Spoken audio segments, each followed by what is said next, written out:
सोमवार को निकटवर्ती गांव बामला में इनेलो के पूर्व विधायक अभय सिंह चौटाला के पहुंचने पर स्वागत समारोह का आयोजन किया गया। इस अवसर पर भारी संख्या में महिला कार्यकर्ताओं ने इनेलो की जिला अध्यक्ष इंदु परमार के नेतृत्व में अभय सिंह चौटाला का जोरदार स्वागत किया।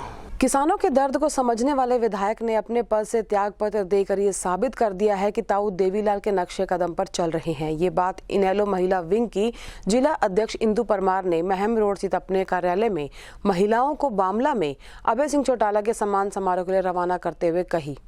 उन्होंने कहा कि जब तक कृषि विरोधी तीनों काले कानून, बिजली संशोधन बिल 2020 आंदोलन के दौरान जेलों में बंद किसान के मुकदमे, उनकी गाड़ियों सहित अन्य मामले रद्द नहीं होते, तब तक उनका आंदोलन जारी रहेगा।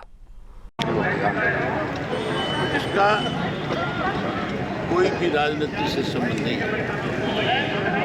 ये जो राजनीति के साथ इसको जो लोग जोड़ना चाहते हैं, उन्हें इस बात का आज डर है कि आने वाले समय में लोग आपसे भी त्यागपत्र देने पर मजबूर ना करें। अगर कांग्रेस सही मायने में कांग्रेस आज अगर किसान के साथ खड़ी है तो आज 30 एमएलए हैं कांग्रेस के। अगर वो 30 रिजाइन करते हैं तो ये सरकार अगले दिन ही सत्ता से बाहर हो जाएगी। हमने इस्तीफा दिया, कह रहे कि अगर अविश्वास प्रस्ताव आएगा तो उसमें आपका वोट नहीं मिलेगा। आप कह रहे कि बीजेपी के दबाव में या मुझे आप एक चीज़ बताओ, भूपेंद्र सिंह हुड्डा आज तक बीजेपी के एजेंट के रूप में काम कर रहा है कि नहीं कर रहा है? सुभाष चंद्रा को किसने जिताया था?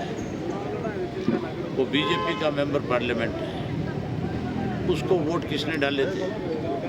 हुड्डा ने डाले कि नहीं डाले? हुड्डा ने अपने बेटे को मेंबर बनाने के लिए राज्यसभा भाजपा से सांठ-गांठ करी कि नहीं करी? हुड्डा अगर किसान का हितैषी है तो टोल पे किस लिए फिरा है? चिंगू के बॉर्डर पे क्यों नहीं जाता? गाजीपुर बॉर्डर पे क्यों नहीं गया? टिकरी के बॉर्डर पे क्यों नहीं गया?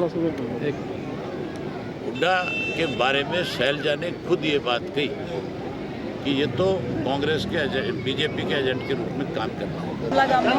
अभय सिंह चौटाला जी का सम्मान समारोह हुआ, बहुत ही शानदार प्रोग्राम रहा है। महिलाओं की भागीदारी बहुत अच्छी रही है और मैं बामला गाँव के सभी वासियों का तहे दिल से धन्यवाद करती हूँ जो चौधरी साहब के सम्मान में इतना अच्छा प्रोग्राम किया। और आज लोगों ने जो विश्वास जताया है, मैं पूरा विश्वास अपनी तरफ से भी दिलवाती हूँ कि इंडियन नेशनल लोकदल पार्टी है जो अभय सिंह चौटाला जी इस विश्वास को, इस पगड़ी को कभी झुकने नहीं देंगे और उनकी उम्मीदों पर पूरा खरा उतरेंगे।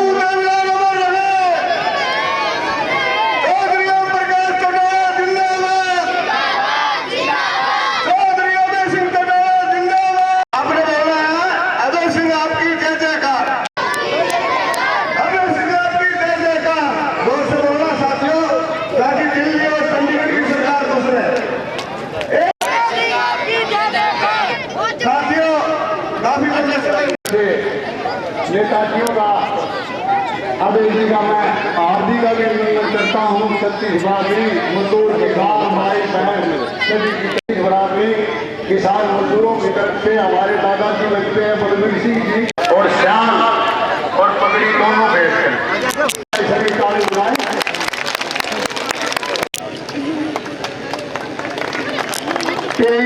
आपके प्रधानों पर धन्यवाद, ताली बुलाएं भाई।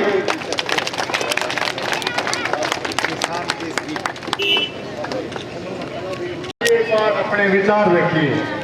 हिंदू परमार हमारे यहाँ जो हमारे नेताजी हैं श्री अभय सिंह चौटाला जी और बामला गांव से जो बुजुर्ग पहुंचे हुए हैं, मंच पर स्थित सभी हमारे नेताओं के यहाँ नेताजी के विचार सुनने पहुंचे हैं। मैं दिल की गहराई से सबका बहुत बहुत धन्यवाद करती हूँ।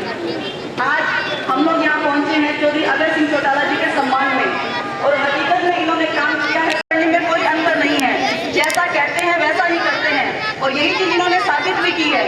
इनके लिए मैं चंद पंक्तियों में बताना चाहूँगी कि हमारे लिए इन्होंने क्या किया है, उसके बारे में मैं सिर्फ इतना ही कह सकती हूँ। पर मैं सियासत कर नहीं सकता, मैं अपनी आत्मा की ही खिलाफत कर नहीं सकता, मैं अपनी आत्मा की ही खिलाफत कर नहीं सकता। दी ठोकर मार, दी ठोकर मार मेरे है भला किस काम की कुर्सी, दी ठोकर मार नहीं सकता। तो मुझे गर्व है हमारे नेता पे और आप सबसे निवेदन करती हूँ कि तालियों से, गड़गड़ाहट से नेताजी का स्वागत करें। जय हिंद, जय भारत, जय Indian national life. Master Narendra Verma ji, पूर्व विधायक ओम प्रकाश बड़ुआ जी, सुनील लांबा साहब, इंदू परमार जी, कोटिया साहब, ओम प्रकाश कड़वासरा जी, अशोक ढाणी माहू जी और इंडियन नेशनल लोकदल की युवा विंग के जिला अध्यक्ष भाई विशाल गरेवाल जी।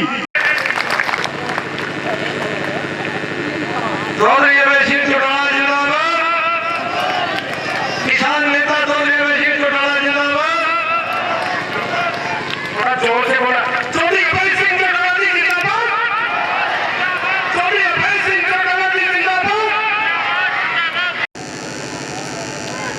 पार्टी के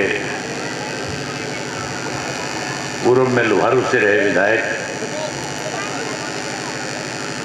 श्री ओम प्रकाश बोरा जी, जिला के अध्यक्ष भाई रवि मैमिया जी, पार्टी के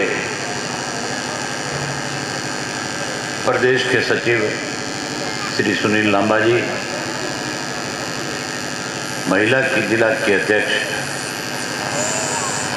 इंदू परमार जी, आपके अपने सदा आपके बीच में रह करके आपकी सेवा करने वाले युवा के भाई विशाल गरेवाल जी, क्यों से गुजर रहे हैं। आज किसान आंदोलन को लेकर के केंद्र की सरकार का किस किस्म का रवैया है, इन सब बातों पे बहुत खुल करके आपके सामने चर्चा करी। अगर मैं उनकी बात को दोहराऊंगा तो लंबा समय लगेगा। साथियों, आज केंद्र की सरकार ने जब ये कोरोना की महामारी हमारे देश में आई, जब इसने पूरी दुनिया में अपना पैर फंसाया और दुनिया में इस बीमारी की वजह से हजारों लोग परमात्मा को प्यारे हो गए, इसका कोई भी राजनीति से संबंध नहीं है। ये जो राजनीति के साथ इसको जो लोग जोड़ना चाहते हैं, उन्हें इस बात का आज डर है कि आने वाले समय में लोग आपसे भी त्यागपत्र देने पर मजबूर ना करते।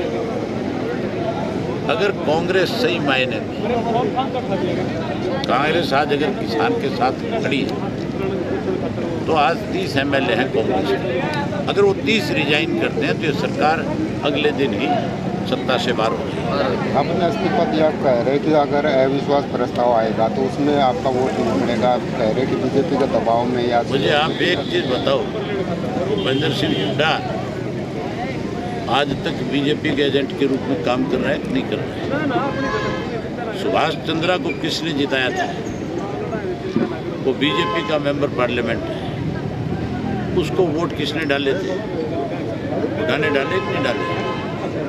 हुड्डा ने अपने बेटे को मेंबर बनाने के लिए राज्यसभा भाजपा से सांठ-गांठ करी कि नहीं करी? हुड्डा अगर किसान का हितैषी है तो टोल पे किस लिए फिरा है? चिंगू के बॉर्डर पे क्यों नहीं जाता? गाजीपुर बॉर्डर पे क्यों नहीं गया? टीकरी के बॉर्डर पे क्यों नहीं गया? हुड्डा के बारे में शैलजा ने खुद ये बात कही कि ये तो कांग्रेस के बीजेपी के एजेंट के रूप में काम कर रहा है। आज हुड्डा को विधानसभा में जब प्रस्ताव आया इसको लेकर, वो वॉकआउट करके क्यों गया? जो लोग खुद एजेंट हैं वो मेरे पे प्रश्न खड़ा करना चाहते हैं। उसके पास कौन सा बहुमत का आंकड़ा है जिससे वो सरकार को गिरा लेगा? कौन से लोग उसके साथ हैं? वो तो भाजपा को बचाने में लगा हुआ है। सर कृषि मंत्री कह रहे हैं कि तीनों के जो काले ये कानून है इनमें काला क्या है वो बताएं, अगर कुछ भी काला होगा तो वो बदलने के लिए तैयार है, संशोधन के लिए तैयार है। कौन सा कृषि मंत्री? केंद्रीय कृषि मंत्री। तो फिर बातचीत किस लिए कर रहा था? 12 दौर की बातचीत क्यों करी? अगर उस कानून में कोई कमियां और खामियां नहीं है तो फिर उनमें अमेंडमेंट्स की बात क्यों करी? फिर ये क्यों कहा कि हम इसको 1.5 साल 2 साल जितना समय आप मांगोगे डेफर कर लेंगे? कोई कमी है ना, तभी उसने ये बातें कही है। अब अपने झूठ को छुपाने के लिए कहता है कि बताओ इसमें काला क्या है, सफ़ेद क्या है इसमें? अगर सफ़ेद होता तो ऑर्डिनेंस क्यों लेकर के आए? फिर तो बिल लेकर के आते और बिल पास करवा करके राष्ट्रपति के पास भेजते। ऑर्डिनेंस का मतलब सिर्फ एक है कि कोई बड़ी इमरजेंसी देश में हो तो ही ऑर्डिनेंस लाया जाता है। अगर कहीं देश भूखमरी की कगार पे खड़ा हो गया तो ऑर्डिनेंस के माध्यम से फैसले लिए जाएंगे। अगर किसी ने हमला कर दिया उसके लिए कोई ऑर्डिनेंस आ सकता है। आर्थिक रूप से देश कहीं कमज़ोर हो गया उसके लिए आ सकता है। आज ऑर्डिनेंस की क्या जरूरत थी? किसान तो फसल पैदा कर रहा था, किसान तो इस देश को कहीं आर्थिक रूप से मजबूत कर रहा था।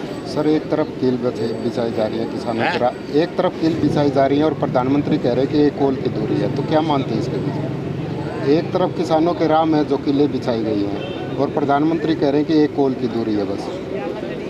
प्रधानमंत्री की कॉल का नंबर बहुत लोगों ने पूछा।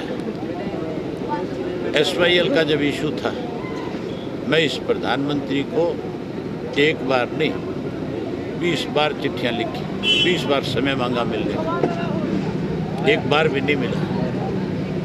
प्रधानमंत्री जो कहता है उसने कभी उसको पूरा नहीं किया। सर लास्ट सवाल, जो स्थानीय JJP नेता हैं या जो BJP के नेता हैं उनका बहिष्कार हो रहा है, तो क्या कहेंगे इस प्रकार कितना दबाव होगा सरकार पर, गठबंधन सरकार पर? बहिष्कार नहीं,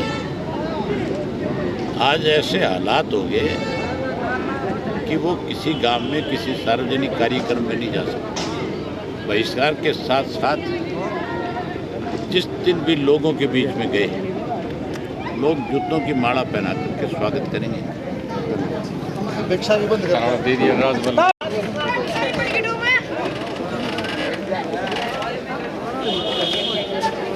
आज बामला गांव में चौधरी अभय सिंह चौटाला जी का सम्मान समारोह है। बहुत ही शानदार प्रोग्राम रहा है और महिलाओं की भागीदारी बहुत अच्छी रही है और मैं बामला गांव के सभी वासियों का तहे दिल से धन्यवाद करती हूँ जो चौधरी साहब के सम्मान में इतना अच्छा प्रोग्राम किया। और आज लोगों ने जो विश्वास जताया है, मैं पूरा विश्वास अपनी तरफ से भी दिलवाती हूँ कि Indian national Lokdal party Chaudhary Abhay Singh Chautala ji इस विश्वास को, इस पगड़ी को कभी झुकने नहीं देंगे और उनकी उम्मीदों पर पूरा खरा उतरेंगे। जय हिंद, जय भारत।